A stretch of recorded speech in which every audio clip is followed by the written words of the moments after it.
Welcome back to my garage. First up, a huge thank you to everybody who has been donating and my new patrons.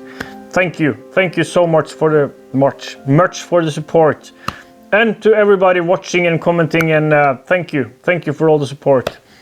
This episode is a roller coaster, as most of my episodes are, and at the end we end up with a decision which I think I should have made a long while back. I think we end up with that decision. I haven't decided yet, so I'm recording this intro last, but I think the decision is made.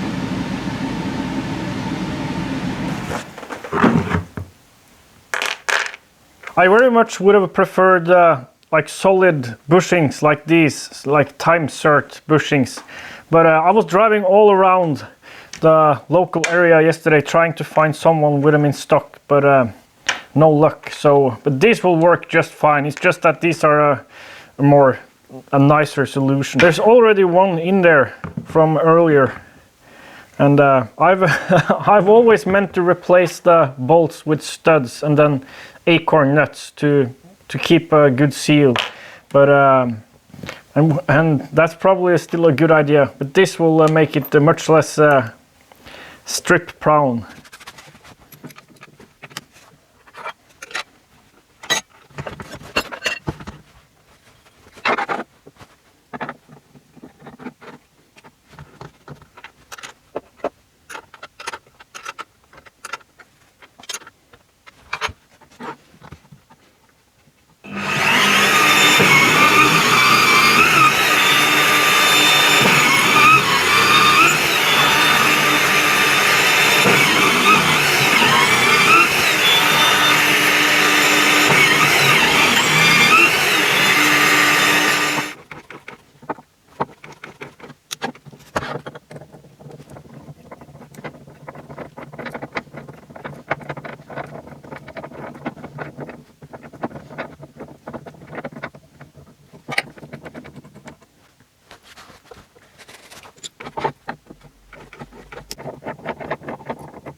Note to self, buy more of this stuff.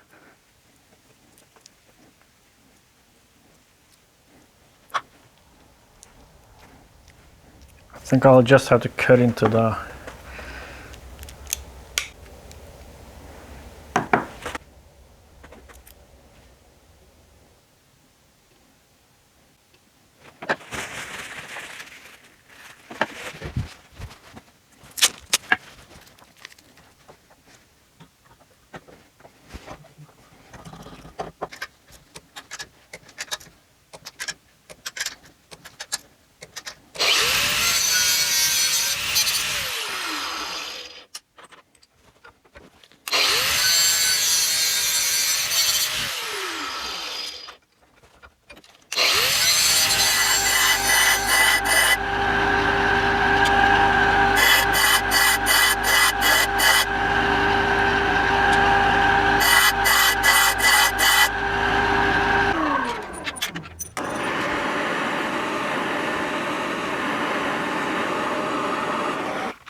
So now we're at the point where we need to do a leak down test, check if the water system is watertight, airtight, and also the not water system, the engine system.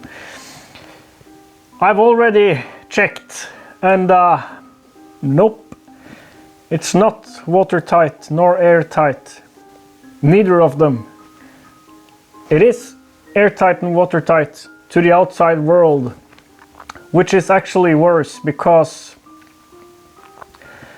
it's leaking into still leaking into the engine. Like the water system is leaking into the combustion chamber, crankcase, everything, and also and vice versa.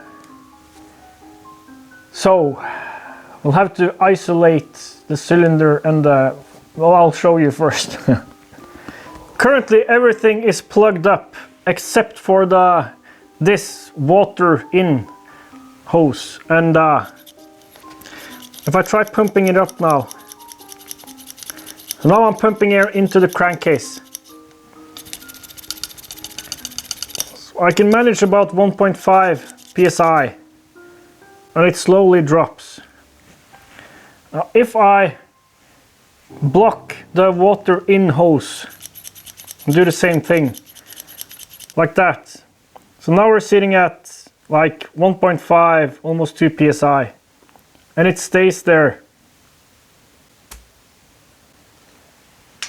So that means the crankcase is airtight to the outside world. The water system is airtight to the outside world, but there's communication between the case and the water system. So the leak is somewhere inside here. I'm just hoping it's not between the aluminium of the cylinder and the sleeve. Like the only place that could happen is up at the top, around the top there, and it seems really implausible. I'm hoping, and I still think the leak is between the base and the case. I'm hoping that's the case. So now we'll have to pull the cylinder and check that in isolation from the case and see if the leak is within the cylinder. If it is, then we have a problem. If it's in the case, we still have a problem, but not that huge of a problem. People are always impressed by my patience, and my patience has not runneth out yet. But things like these, like how hopeless can you be at making something airtight? How hopeless can you be? There's been so many instances of leakiness now. At least that's my experience of it.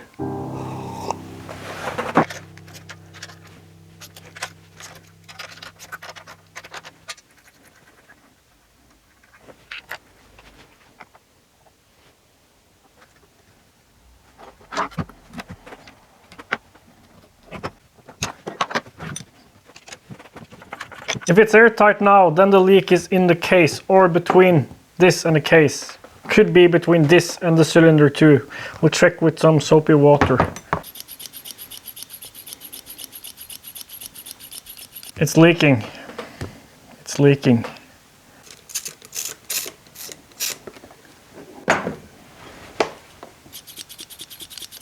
I can see it at the side of the C port. So it's definitely happening between the sleeve and the cylinder, which is a bummer. A bummer indeed. A bummer indeed.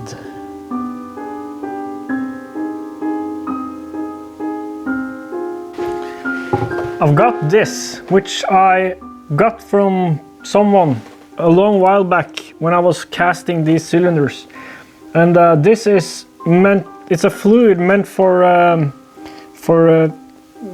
pores in castings, for sealing up pores. I wonder if I could somehow submerge it in this, like bag it in this stuff, and then apply vacuum to suck this into into where it's not sealed, or something else. Like there has to be a way to vacuum as the air can get in there. Applying a vacuum. I have a vacuum pump which I haven't used for anything yet. So if you're watching this, whoever sent me this, could you please get in touch and just tell me about what this stuff is and the procedure it's meant to use, like what procedure is meant to use with this stuff, because we need to suck something in between the sleeve and the aluminium and see where to seal it up.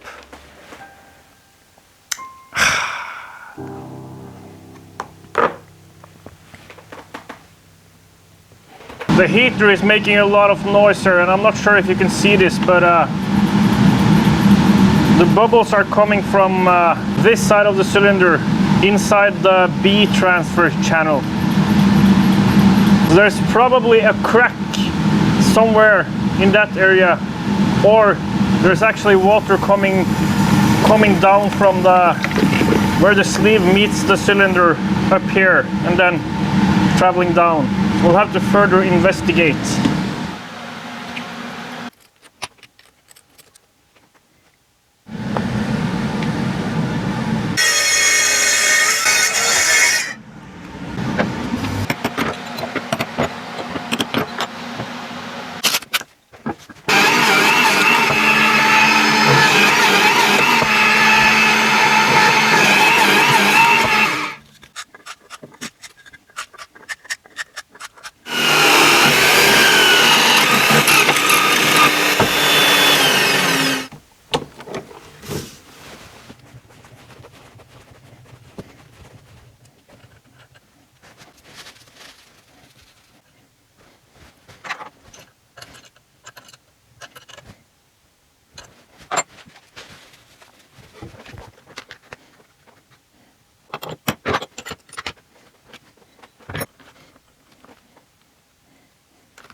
You can see it's leaking from the upper rim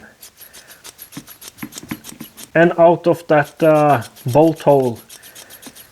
So the too tight of a press fit and not using a boring head to get a perfectly round hole has come back to bite me.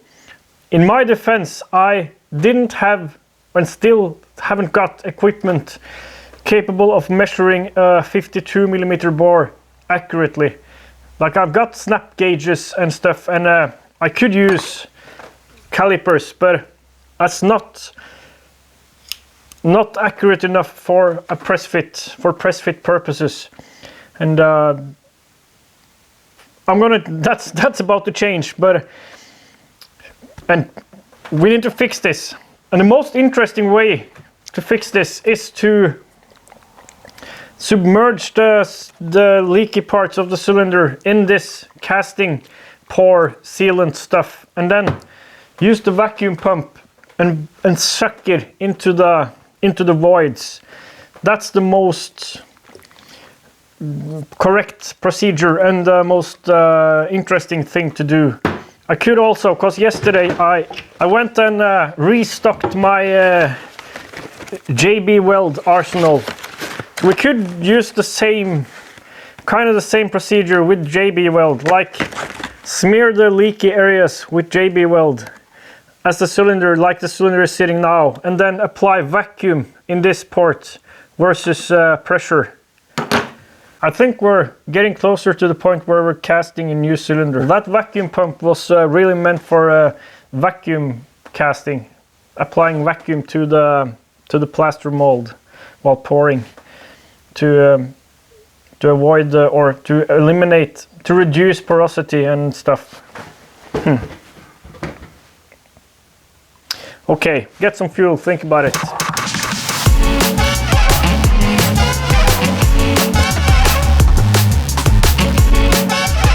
Tidy up one area every day. That's my new system now, at least goal for a system. I found out who sent me this. Ericsson Machine and Performance. Check out this YouTube channel.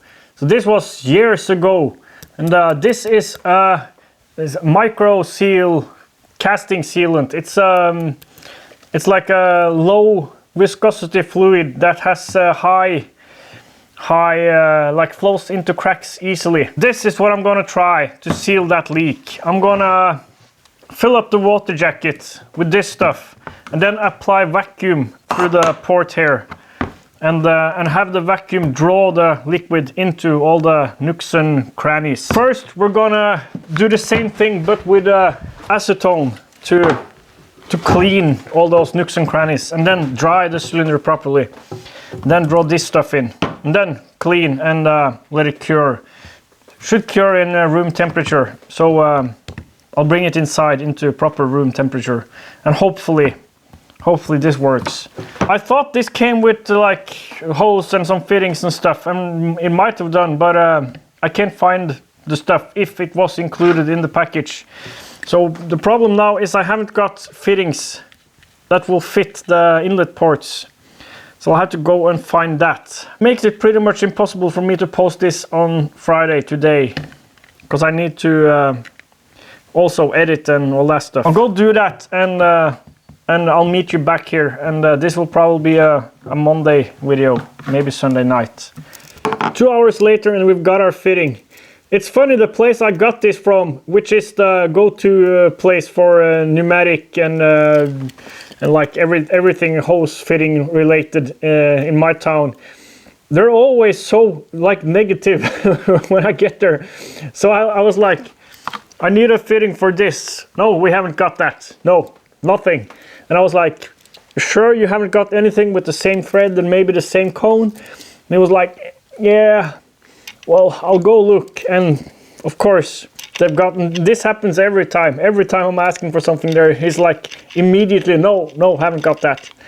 So just a weird way of running a business. Anyways, let's torque this down, hook up a hose, and start the procedure.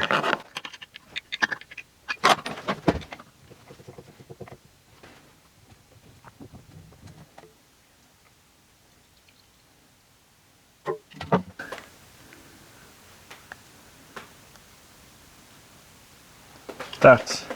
I'm turning on the vacuum. I haven't got a gauge, so I can't, of course they wouldn't find a gauge for me at that place.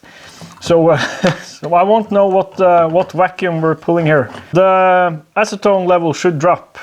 Let's see what happens. I have never run this pump before. And it's definitely dropping.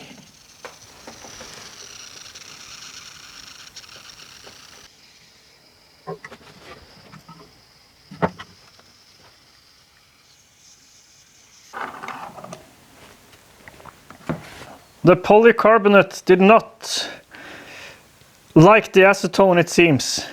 I think it's still intact. Hopefully intact enough to continue on with the procedure.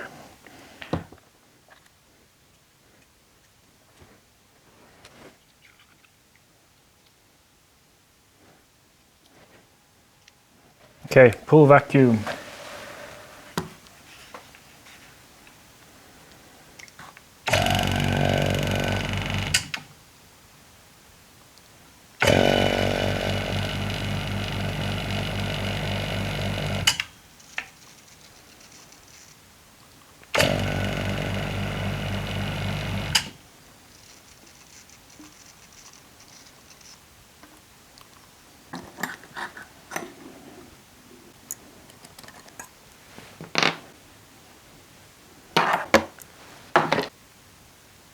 Let's hope this isn't super harmful for humans.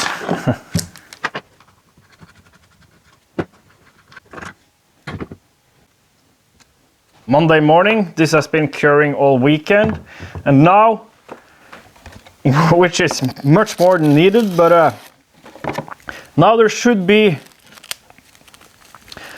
plastic like this clogging up all the cracks in that transition between the aluminium and the liner. So we'll see. Should be tight now. Should be leakless. And this stuff is at least what info I could find says this is resistant to like gasoline and the heat and all the chemicals present here. I think actually it's equivalent to the Loctite compound, some meta-acrylate substance of sorts. Pressurizing through the water jacket, and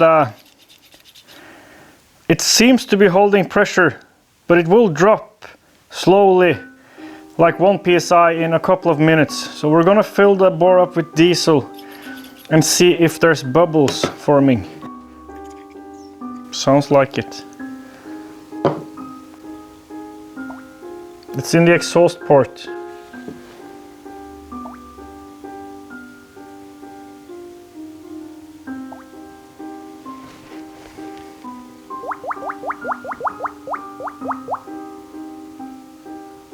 Probably that insert I made for the exhaust duct floor, that's leaking, probably.